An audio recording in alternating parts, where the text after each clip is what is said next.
Sakira Nadine saking kelas sekawan A.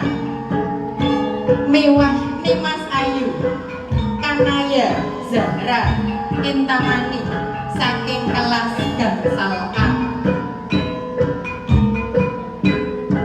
Leh kalihipun lumampah newes kadya bidodari dasar padha ayune padha dedeke lan padha busanane.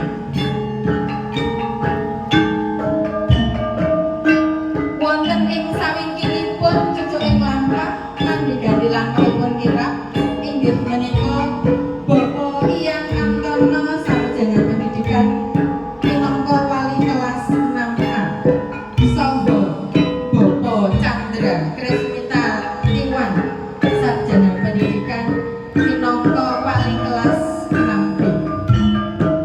Yen sinawang katon guyub runtut pindha satriya sawajajar mewah bulir taun inggih Raden Nakula lan Sadi.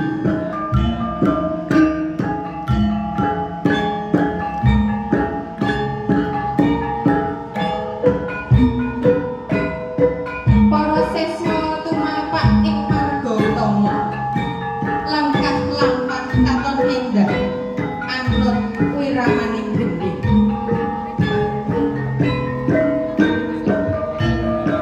Estining penggalih tansah mengenaken pengati-ati jroning batos anyuwun mugi saged kinarya tanpa palupi.